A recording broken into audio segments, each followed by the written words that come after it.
Bonjour à tous et bienvenue dans cet épisode 66 de la Postcaf, le podcast de l'Académie de la qualité efficace. On se rejoint aujourd'hui. Ah bah oui, c'est ça. Ah non, c'était 67, ça se trouve. J'ai encore merdé. C'est 67. C'est ce qu'on avait parlé la dernière fois. Vous êtes 67. 6-7.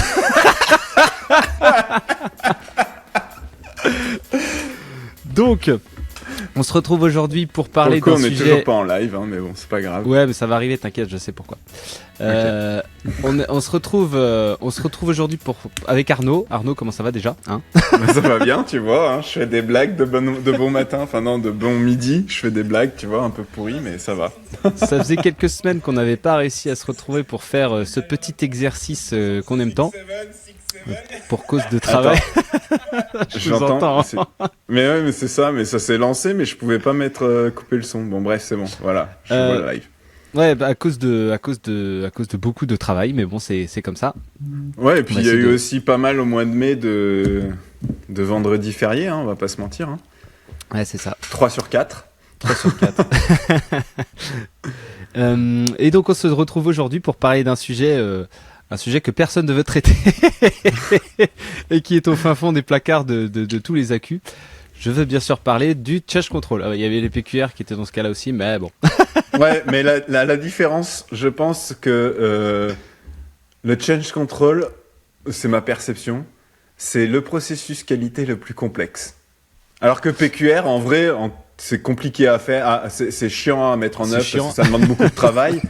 Mais c'est pas si complexe dans le principe. Alors que déjà, le change control de base, c'est compliqué. 1, à comprendre. 2, à structurer. 3, à mettre en place. Et 4, à faire vivre. À suivre, ouais. Enfin, c'est un putain de process de merde, quoi. Mais bon, qui est super important quand même. Ouais, c'est ça, de par la multiplicité des acteurs aussi, parce que forcément, tout le monde est concerné par le change control. Tout le monde vient un peu tremper ses doigts dans la soupière. Et finalement, on se retrouve avec une soupe très sale. Ouais, et encore, tout le monde vient tremper son doigt. Il y a aussi plutôt, oulala, surtout je veux pas tremper mon doigt. Hein. Je goûte pas ça. Ouais, parce que, ah oui, c'est ça aussi. C'est pour ça que c'est complexe aussi, parce qu'il y a finalement, le change control, il se découpe en 2 phases. T'as la phase ouverture, quoi, où là, tu vas un peu, créer le truc, et après il y a la phase suivie et entre la phase ouverture et la phase suivie, il n'y a pas forcément du tout les mêmes personnes qui sont dans les deux, quoi. Pour moi, tu vois, t'as dit qu'il y avait 2 phases. Pour moi, il y a 4 phases. Voilà, on va commencer comme ça. Hein, on n'est pas d'accord. Hein. Non, pour moi, il y a 2 phases qui sont assez similaires. C'est l'ouverture et la clôture. C'est avant même de lancer le plan d'action, c'est un process, hein, comme une déviation. On pourrait même dire, un change control, il doit s'ouvrir en 30 jours. Je dis 30 jours parce que c'est les devs, mais on pourrait le piloter exactement de la même manière. Il n'y a pas de machin. Et la clôture, c'est un peu pareil. J'ai toutes mes actions qui sont faites. Il faut que je pilote le fait que je collecte mes preuves, machin, blablabla, et je clôture. Ça, c'est les 2 phases, à mon sens, qui sont les plus simples à gérer en termes de pilotage. Attention, c'est pas forcément les plus simples d'un point de vue réflexion, mais c'est les plus simples en termes de pilotage. Ah ouais. Et puis après, au milieu, t'as les 2 autres phases, et c'est du pilotage de plan d'action. C'est action avant autorisation. En gros, c'est toutes les actions que tu dois faire pour dire maintenant je suis en change, et action après. Donc maintenant que mon changement est en place, j'ai quand même quelques actions, des preuves à collecter, des trucs machin, blabla, des analyses à faire complémentaires. Et donc tu as ces 2 étapes qui sont à mon sens différentes, parce qu'au milieu tu as un vrai go no go, autorisation du change ou pas. Enfin, pas autorisation de faire un change, mais autorisation de dire ok, on bascule maintenant dans le nouveau fonctionnement. Et ça, c'est du pilotage type projet, en fait. C'est pas du pilotage comme des déviations ou de l'ouverture de change, quoi. C'est intéressant, parce que du coup, finalement, moi, je pense que l'étape la plus compliquée, c'est quand même l'ouverture. Parce que finalement, une fois que tu as ouvert et décidé les actions, tu pilotes ça comme des CAPA. Et grosso modo, les capas, je vois bien comment pilote. Donc en fait, finalement, t'as la phase où tu vas l'ouverture. Donc là, c'est le bonhomme qui dit putain, j'ai une idée. Ou alors, t'as un truc qui s'impose à toi. On doit faire ça. Donc là, il faut dès que cette phase de description de qu'est-ce que tu voudrais changer de ça. Ça, c'est chaud. Enfin, déjà, ça, c'est un premier truc qui peut prendre très très longtemps parce que finalement, c'est rien. Enfin, tu sais, ça, à part si tu as une contrainte réglementaire qui te pousse là derrière, tu as ça. Après, du coup, tu passes à des gens qui vont faire « Oh, on a ça à traiter ». Ça, c'est méga chiant aussi parce que finalement, derrière, tu vas avoir une espèce de ping-pong si c'est mal fait et tout ça. Donc ça, tu as cette phase d'approbation qui va être assez longue et difficile à piloter. Et d'expertise aussi. Voilà, c'est ça, ouais, d'expertise. Et après, derrière, tu as déroulement des actions pré et déroulement des actions post. Et après, vérification que ça s'est bien déroulé et fait fermeture. Alors là où, en fait, c'est bien ce que j'ai précisé dans ce que j'ai dit. Ce qui est compliqué dans les deux phases du milieu plan d'action, c'est le pilotage. Parce que tu as beaucoup d'acteurs, beaucoup de monde impliqué. Mais par contre, méthodologiquement, je suis d'accord que la phase d'ouverture, c'est la plus complexe. Mais en pilotage, c'est facile à piloter. C'est à réaliser que c'est difficile. Alors que le... Purée, ma caméra, elle s'est éteinte. alors que donc le pilotage de la phase d'ouverture, il est simple. La méthodologie, elle est complexe. Et après, quand tu passes en phase de réalisation, donc pré-implémentation et implémentation, le pilotage, il est complexe parce que ça impacte beaucoup de monde. Donc, il faut le structurer de manière intéressante et percutante pour que tu puisses piloter correctement.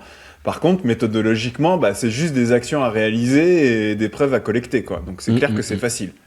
Donc, il y a vraiment cette dichotomie, t'as pilotage et méthode. Et donc donc après cette introduction générale sur le sujet de change control, nous je voudrais rajouter un truc aussi sur l'introduction, parce que comme tu l'as dit, moi je me suis fait une réflexion dernièrement sur les rôles et responsabilités et justement sur la description du change et la notion de change owner.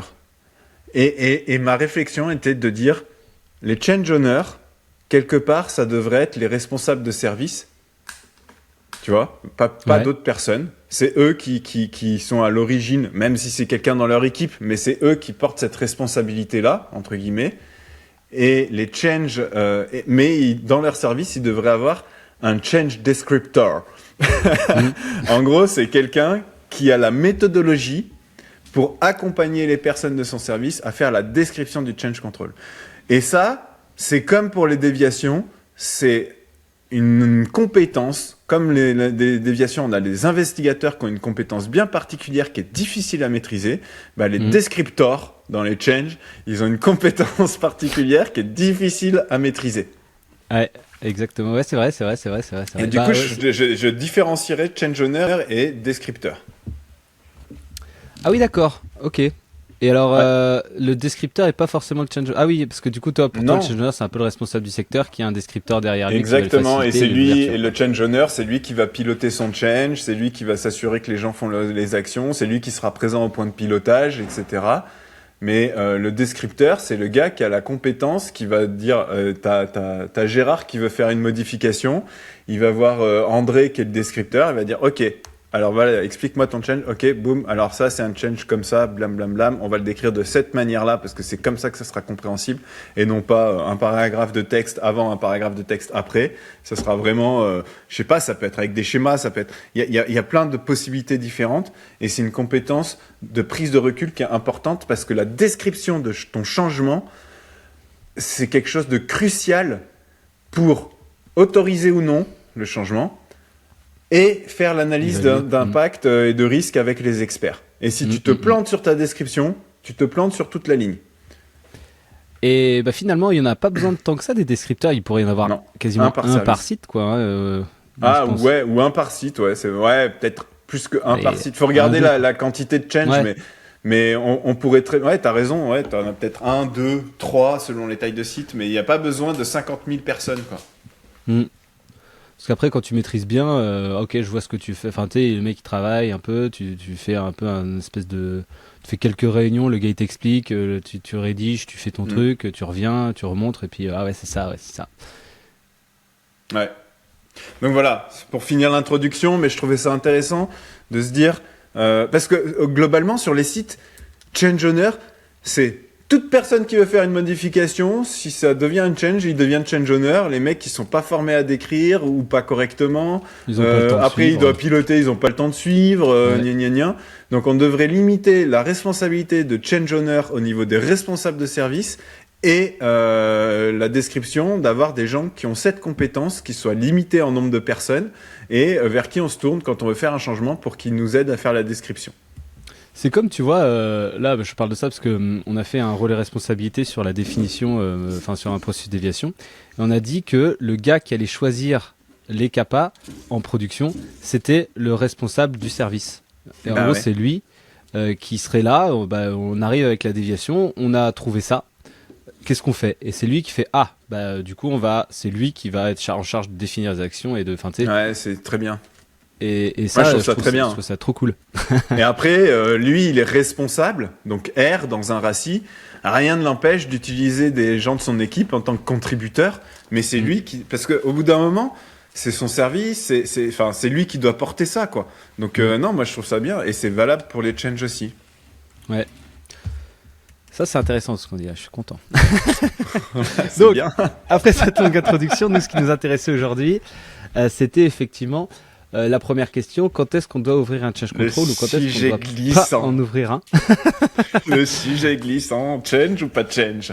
Parce que notre objectif, là, en discutant comme ça, c'est d'essayer de construire un espèce de petit outil qui permettrait facilement ou pas facilement. Ouais, c'est aussi d'optimiser un peu tous les outils qu'on a déjà un peu construits sur le sujet. C'est toujours bien de les améliorer parce qu'on on en a construit déjà, hein, mais c'est encore optimisable à mon sens, quoi. Ouais.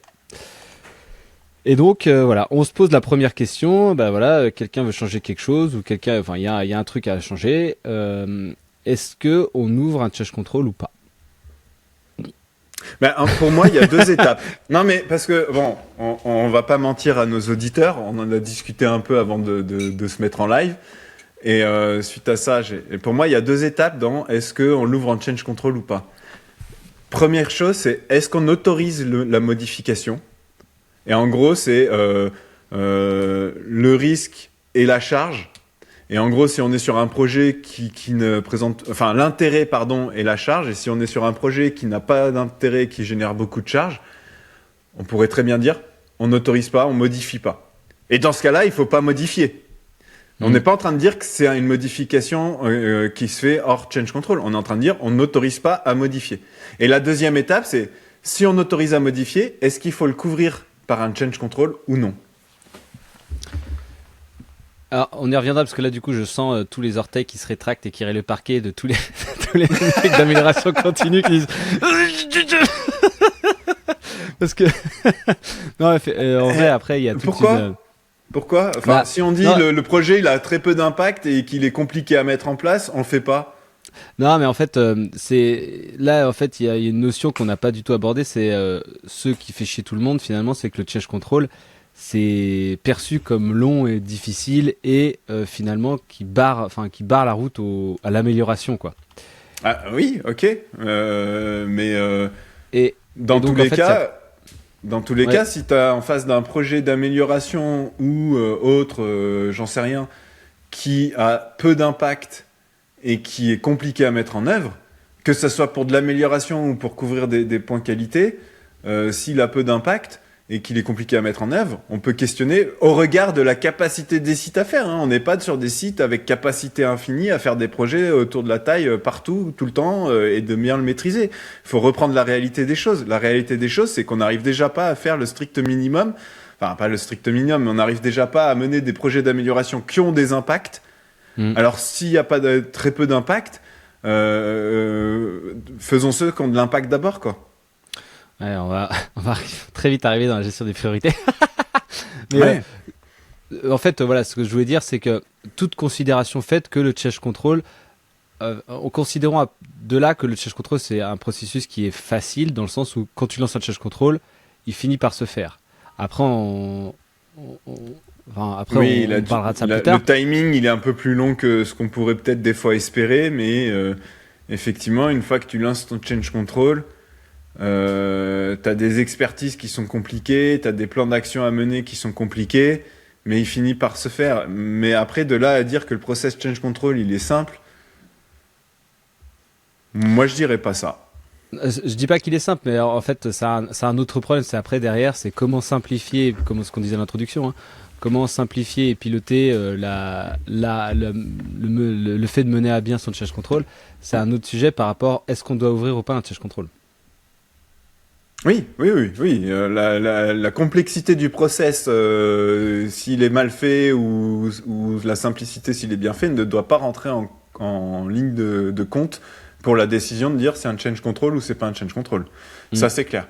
Mais, mais vraiment, est-ce qu'il faut ouvrir un change control? Pour moi, la première question, c'est est-ce que la modification est pertinente? Et la deuxième question, c'est est-ce que cette modification doit être cadrée par un change control? Et comment on fait pour savoir si la modification est pertinente? Bah, c'est ce que je t'ai dit juste avant. Impact, effort. Pas d'impact, beaucoup d'efforts, on fait pas. Ouais, mais encore une fois, là, l'impact, ça peut être... Enfin, toi, c'est pareil, dans tes impacts, tu as une hiérarchisation de priorité aussi. Enfin, tu as une hiérarchisation, tu vois, tu as impact, genre, si on fait pas ça, on peut plus le faire, enfin, on peut plus produire. Après, si on fait pas ça, mais là, c'est pas impact, ça nous fait gagner ça, 1 c'est million pas d'euros. impact pas fort. Oui, si on mais peut plus produire, c'est impact fort. oui, voilà, c'est impact très fort. Mais après, du coup, si on peut plus, enfin, si on fait pas ça, on peut perdre 1 million d'euros. Bah là, c'est à estimer si l'impact, on le considère comme fort ou comme pas fort. Au regard de 1 million d'euros par rapport à la boîte, ce que ça représente, peut-être que Et, c'est a- fort. Hein. et après, il y a tous les dingues, enfin, du coup, il y a tous les projets de dingue qui vont dire, moi, je fais des calculs et changer ça, ça fait gagner 5 minutes par opérateur, par jour, par personne, par production, ce qui représente à peu près 15 000 minutes par an. 15 000. Elle se dit, waouh, c'est énorme. Et en fait, pas trop quoi. Ouais. Ouais, bah après, cette décision, elle est pas simple, mais bon, et en règle générale, quand tu viens avec une de modification, c'est rare que t'aies pas d'impact ou très peu, mais Parce que tu as les impacts positifs et les impacts ouais, négatifs. les impacts Quoi. négatifs, ouais. T'as Mais qu'est-ce que tu gagnes à pas le faire et qu'est-ce que... je pense que les impacts négatifs, au moment de décider si oui ou non tu fais la modification, tu les as pas encore en tête. C'est dans ton évaluation derrière de change control que tu vas pouvoir évaluer peut-être des impacts négatifs. Bah ouais, mais c'est là où tu peux dire, oh merde, on n'avait pas pensé à tout ça, bon, on y va quand même ou pas, enfin, tu vois. Bah oui, tu peux toujours dire avant de finaliser ta phase d'expertise sur ton change, dire bah non, il y a trop d'impacts négatifs, on annule. Hmm, Mais au moins, tu as fait toute une analyse pour le justifier, quoi. hmm. Ok. Donc, ce qu'on dit, c'est que... Et alors, comment ça se présente... Enfin, comment on présente ça? C'est-à-dire que tu décides... Donc, tu as ton idée de changement. Il faudrait qu'on prenne un exemple pour qu'on puisse filer le truc quand même. Mais donc là, il faut quand même que le gars qui veut changer quelque chose, il écrive son idée de changement. Enfin, La raison, surtout. La raison la du raison. changement. Pourquoi? Et donc Pourquoi on ça change? serait... Et donc, tu t'écris ton pourquoi. Et derrière, après, est-ce que tu vas le porter tel que cela à un comité, ou alors du coup il y a une préévaluation des risques pour dire oh bah voilà il y a tout ça. Bah pour moi, Qu'est-ce tu que veux tu faire gagnes une à pas le faire. modification, tu dois évaluer, tu dois être capable d'expliquer pourquoi et quels sont les risques à ne pas faire. Quels sont les risques à ne pas faire? Et après, tu peux le structurer avec une matrice, enfin avec une grille de qualité, HSE, supply, tu vois, enfin performance, et construire un truc comme ça où tu as différents niveaux, quoi. Et donc pour lancer ton changement finalement, c'est ça que, enfin, c'est le premier truc que tu as à faire et c'est ça qui va aller devant le comité ou alors tu as une préévaluation des risques à faire. Non, pour moi, c'est De- ça qui va aller devant le comité. Et Dire, c'est bonjour messieurs du comité, je voudrais qu'on fasse tel changement pour telle raison, et voilà les risques si on le fait pas. et le risque si on le fait aussi. Pas encore. Ah, ah je sais pas trop. Le comité, il dit, attends, je continue. Le comité, il dit, ok, vu le pourquoi et vu les risques à ne pas faire, et vu la charge estimée que ça représente, on pense que ça doit être fait. Maintenant, on décide si c'est un change control ou pas. Et là, on regarde les risques à faire. En Moi, je pense que comité, on liste les risques à faire, comme un comité déviation. Si on fait cette modification, quelles sont les situations qui pourraient se produire, quelles sont leurs gravités et quelles sont leurs probabilités d'occurrence. et ça, t'es sûr que ça doit être sur un comité parce que là, du coup, ton comité, ça va être enfin, ça va être pas facile à faire, quoi. Je pense que ça doit être un truc qui doit te faire a priori, ça. Ouais, tu peux le faire avant, tu peux faire une première. Alors, ok, tu peux avoir une évaluation, enfin, tu peux faire ce travail en amont du comité, ça serait mieux, effectivement. Mais je pense que le rôle du comité, ça doit être de compléter ça, parce qu'une personne toute seule dans son coin va peut-être ne pas identifier des risques que le comité pourrait identifier. Ah, du coup, d'après ce qu'on a dit en introduction, c'est au moins 3 personnes. T'as le gars qui veut le changement, le change owner responsable du secteur et le descriptor. À 3, Ouais, mais il manque et des devrait pouvoir personnes. arriver à faire un truc pas mal, quoi. Ouais, mais du coup, le comité devra probablement compléter quand même les risques à faire. Ouais.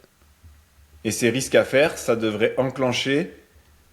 En fait, pour moi, ce comité il devrait dire ok, on fait cette modif. Ok, c'est un change control. Voilà la liste des risques qu'on a identifié, que vous avez identifiés sur lesquels on est d'accord et les risques qu'on a identifiés en complément pendant le comité.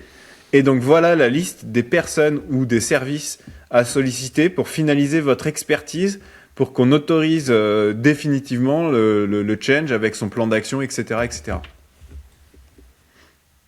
Et est-ce que tous les changes passent par là? Enfin, est-ce que tous les... Parce que là, du coup, t'as quand même... Alors après, tu pourrais avoir ce comité, la sortie, ça pourrait être aussi, voici la liste des services à solliciter pour compléter votre expertise. Et au vu de ce que vous nous avez dit, ce change, il passe par un flux standard un peu plus rapide ou un flux plus complet parce que blablabla. Et quand c'est un standard, par exemple, quand tu as ton plan d'action, etc., gna gna gna, ça pourrait être pour en passer en phase réalisation des actions, ça pourrait être juste change owner accu du secteur qui valide. Par contre, quand c'est un change plus complexe, ça pourrait être devant un autre comité qui serait on vérifie les plans d'action. Tiens, j'en ai une bonne de question, là. C'est pas mal quand même ce que je viens de dire, non? Non, t'es pas convaincu. Si, si. Après, j'étais en train de réfléchir. En fait, sur les niveaux, sur les 2 niveaux, je sais pas trop. T'as même Euh, 3 niveaux, hein. T'as les changes urgents temporaires. on est en train de- Mais du coup, moi, je me posais la question, est-ce que quand tu fais des CAPA, est-ce que t'es censé, enfin, est-ce que en fait, on n'oublie pas régulièrement de demander, enfin, de se poser la question si on ne devrait pas faire un change control? Ça, j'ai envie de te répondre. C'est quoi qui génère le change control? Est-ce que c'est la kappa qui génère le change control ou est-ce que c'est le change control qui génère des kappas?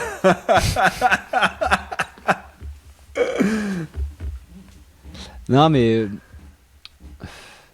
parce que j'ai l'impression que ce qu'on dit là, c'est très théorique, mais une fois devant la pratique, tu sais, ça demande une quantité de travail irrespectueux, quoi. Ouais.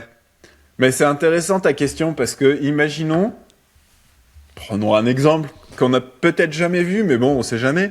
Suite à une déviation, la kappa, c'est de modifier le dossier de l'eau. Ouais. Pour rajouter un paramètre critique ou modifier un paramètre critique. Parce qu'on s'est Bah, rendu compte que c'était pas clair ou, tu vois.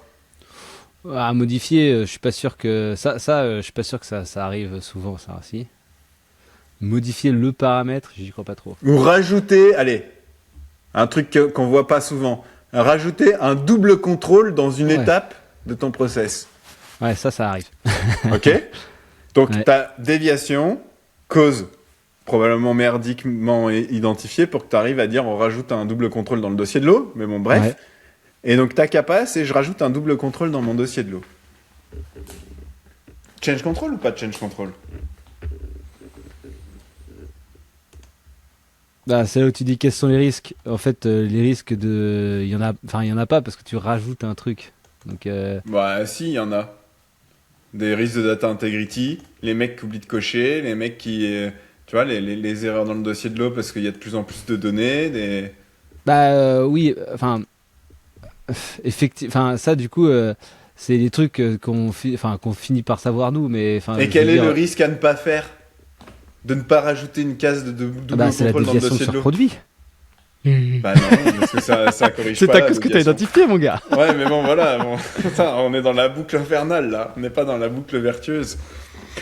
Et si tu prends un peu... Parce que ça, j'ai déjà fait, moi, ça. En fait, le comité d'évaluation des modifications de change control. J'ai déjà essayé de le mettre en place, ça. Avec finalement des personnes à former, avec, tu sais, une petite matrice Cobra, là. Et du coup, c'est un peu le cerbère du change control. Ils disent, ça, c'est un truc redondant, ça, c'est un truc machin. Hop, dégage, ça sert à rien, ça. Ouais, mais là, tu te dis, j'autorise ou pas.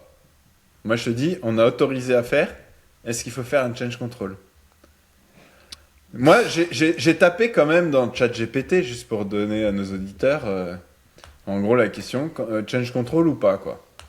Et sa réponse, elle me laisse assez pantois. Je vais la lire, et puis je vous dirai ce que j'en pense. On ouvre un change control dès qu'on décide volontairement de modifier un état validé, approuvé, enregistré ou maîtrisé, et que cette modification peut avoir un impact qualité, réglementaire, validation, procédé, produit, data integrity ou supply. En résumé, toute modification devrait être un change control. Bah, c'est là où tu as la notion de valider, c'est ça qui me fait rire, la validation, parce que finalement, c'est la consolidation de tout ce que tu mets en place pour arriver à ton produit, et finalement, c'est tout, quoi. Bah ouais. Enfin, c'est tout comme c'est maintenant, en gros, tu figes un peu la situation, et puis ça, c'est ton processus validé, quoi. Normalement, Voilà. quand tu changes, tu sais, est-ce que du coup, par exemple, tu as un opérateur qui est là depuis 10 ans, qui s'en va, et que tu en mets un autre moins expérimenté dans le truc, est-ce que tu fais un change control? Bah, d'après ChatGPT, oui.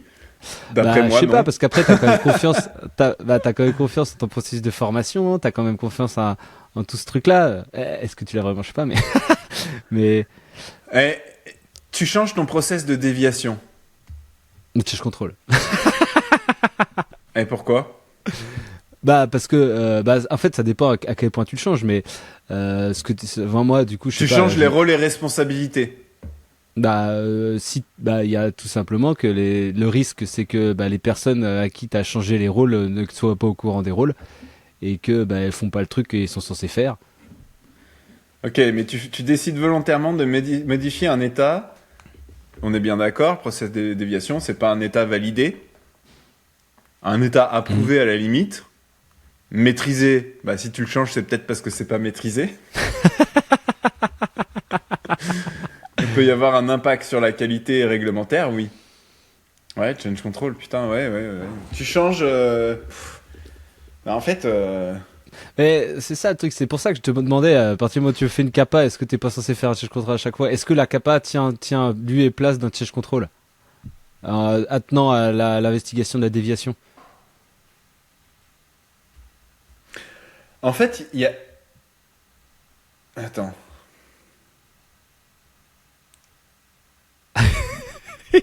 Ouais, C'est pas très facile. radiophonique ce moment. C'est pas facile parce que du coup, j'allais dire, il y a cette notion dans un change control de t'as les actions avant et les actions après Ouais. que t'as pas forcément dans une capa, mais en fait si c'est pareil. Et t'as une bascule entre le moment du avant et du après quoi. Bah ouais.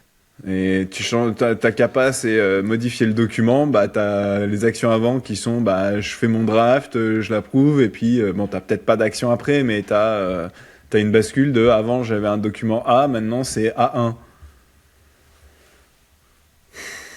Mais putain, là on peut pas dire qu'on fait un change control pour toutes les capas, c'est pas possible.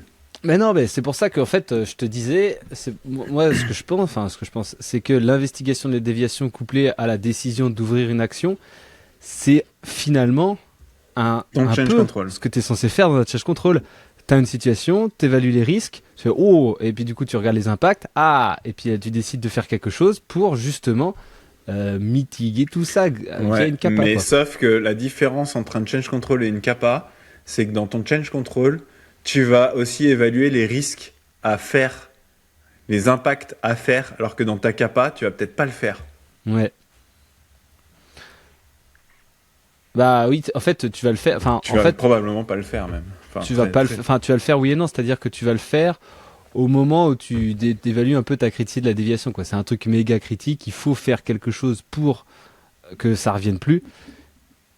Et Oui, mais finalement, il après, faut faire quelque chose, mais l'action que tu fais, tu n'évalues pas quels sont les risques à la faire, quoi. non, t'évalues la charge, quoi, tu vois, un peu. Et ni Ça, l'impact c'est trop dur. que ça peut avoir.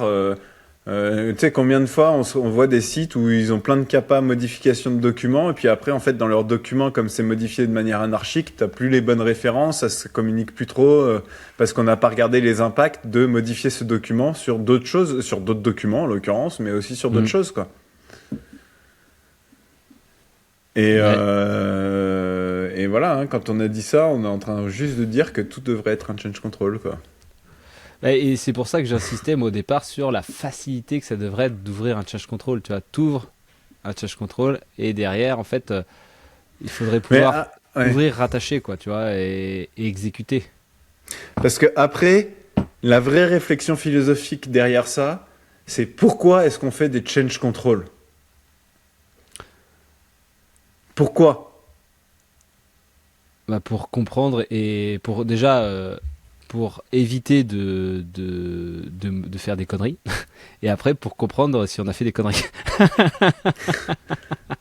Mais c'est pour alors c'est pour effectivement t'assurer que la modification que tu vas faire ne va pas créer des conneries.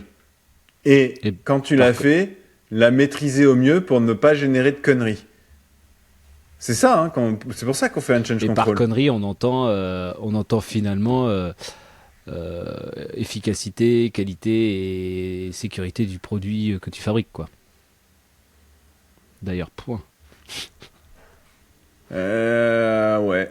C'est peut-être là où c'est intéressant, parce que on s'intéresse que à la vision qualité, alors que tu pourrais avoir aussi des notions de quels sont les risques et les impacts sur le flux de libération, tu vois, sur le temps de cycle de libération. Tu as aussi des notions de performance, de robustesse de ton organisation, de ton process, Sur le moral des personnes. sur le moral des personnes, sur la pression des personnes, sur l'organisation, sur la charge de travail. Ouais, donc ok, ton truc, il a pas d'impact sur la qualité, la sécurité et l'efficacité de ton produit, mais il va rajouter une charge énorme aux personnes. Si tu le traites pas, ça, bah, tu vas dans le mur autant, parce que ce point-là fait que dans 2 ans, la modification que tu as fait aura dégradé au final ta qualité parce que les personnes n'arriveront plus à faire ce qu'elles devaient Mm. faire parce qu'on n'a pas. Donc en fait, c'est même pas une question de qualité le change control. C'est une notion de maîtriser une modification que tu vas faire sur l'ensemble des aspects de ton entreprise, de ton industrie, de ton site. Ouais mais Et t'assurer que ça va pas générer plus de bordel qu'autre chose. et c'est là où c'est compliqué parce que finalement plein de petites parce que j'étais en train de réfléchir en me disant ah mais tu vas pas te poser la question pour toutes les petites modifications. Après je me suis dit mais en fait plein de petites modifications mis bout à bout derrière les autres peuvent générer un énorme C'est le bazar. truc de gruyère. Et imaginons, vas-y, sur ton site, t'as pas de pilotage des déviations, tu mets en place un pilotage des déviations. Change control ou pas?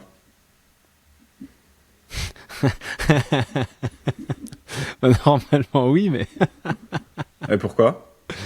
bah Ça impacte pas ta qualité, ça impacte pas ton réglementaire, ça impacte pas ta validation, ça impacte pas ton procédé, ni ton produit, ni ta data integrity, ni ta supply. ouais non c'est vrai que ça impacte rien ouais parce que t'en avais pas avant. Bah ouais. Mais ça impacte ton organisation et la Ouais. disponibilité des gens. Et du coup, ce qui réfrène. Après, moi, je vais dire les termes, hein. Je mets mon pavé dans la mare. Euh, ce qui réfrène, c'est qu'effectivement, le process change control, il est complexe dans sa mise en œuvre. Et ça, c'est pas aidé par les QMS électroniques. Parce que mettre en place un pilotage des déviations nécessite d'anticiper un certain nombre d'impacts et de conduites du changement à mener comme dans un change control. Sauf qu'au lieu d'aller consulter l'expert réglementaire, le gars de la qualif valide, tu vas aller consulter les mecs qui vont mettre des gens dans le point de pilotage par rapport à la charge capacité, comment est-ce qu'ils vont gérer cet impact, blablabla. Mais si tu dois tracer ça dans ton QMS, putain, tu te tires une balle dans le pied, hein. Voire même directement dans la tête, là. Et du coup, tu le fais pas. Alors que si tu passes pas par ton QMS, tu fais exactement les mêmes étapes. Tu fais tes analyses d'impact, tu fais tout ça. Tu mets un plan d'action. Tu dis, bah, on va faire ça, puis ça, puis ça, puis ça. Tu fais exactement la même chose. Sauf que t'as pas à le documenter de la même manière et t'as pas à l'enregistrer dans ton QMS de la même manière. Oui, Donc, mais Arnaud, finalement... la data integrity. Ouais, mais la data integrity, là, on touche pas de données liées à la data integrity, mettre en place un pilotage. Mais finalement, du coup, le change control, c'est quelque chose que l'on fait pour toute modification déjà de base. La seule différence, c'est qu'on va devoir le documenter, l'enregistrer dans le QMS. Oui, mais en fait, tu vas quand même demander. Ouais, en fait, c'est ça. C'est pour ça que je te dis la data integrity, parce que tu te dois de demander, de prouver que tu as demandé l'avis à des personnes qui le devaient. Est-ce que c'est une histoire d'ego après? Non, mais du coup, en fait, tu dois prouver que tu as demandé l'avis, mais dans tous les cas, tu dois le demander l'avis. Même pour un truc qui n'est pas en lien avec un impact qualité ou réglementaire. Ouais. Tu vois, mise en place de ton pilotage de déviation, tu es obligé de demander l'avis des gens qui vont être impliqués. Pourquoi? Parce que sinon, ils vont pas le faire. Non. En fait, tu dis, ok, tu arrives devant un responsable de prod, tu te dis, bon, à partir de demain, on va mettre en place un pilotage de déviation, ça va se passer comme ça, comme ça, comme ça, comme ça. Voilà, point, il n'y a pas le choix, envoie-moi tes gars. Il va t'envoyer bouler. Enfin, je pense ça dépend, mais... ça dépend vachement, mais du coup, tu peux donner un peu de sens aussi, mais c'est un peu comme ça que ça se passe quand même, quoi, en général. Hein. Non, quand on travaille quand même un peu en amont avec eux aussi sur le pilotage. Ça n'a rien à voir avec le change control, ça. Hein. Ça, c'est j'allais dire, ça, c'est la conduite du changement, mais merde, c'est un change control. Bah oui, c'est ça. Mais c'est ça, un change control, ce n'est que de la conduite du changement documentée parce que ça touche des sujets pour lesquels on est obligé de documenter. Tout changement nécessite une conduite du changement. La différence, c'est qu'il y en a certains où on est obligé de documenter qu'on a fait la démarche correctement et d'autres, pas forcément. Et donc, on arrive à un truc qui est intéressant, c'est que tu fais un change control quand tu as un truc qui va impacter quelque chose que tu dois documenter absolument. Ouais. Je vais devoir mettre un terme au live. Ça fait déjà 38 minutes. Ouais. J'ai essayé d'attendre la fin de la truc. Enfin bon, en tout cas, on reprendra ce débat un prochain coup. La semaine prochaine, ouais. Mais si ceux qui nous écoutent ont des petites idées sur le sujet, n'hésitez pas à nous envoyer des messages ou bien quoi, comme d'habitude. Et puis, en tout cas, merci à tous de nous écouter. Vous pouvez nous rejoindre après sur WhatsApp. Si vous voulez nous rejoindre sur WhatsApp, envoyez-moi un message. On a un groupe de benchmark, qui est assez intéressant. Voilà. En tout cas, merci à tous et à bientôt pour un prochain épisode. Merci.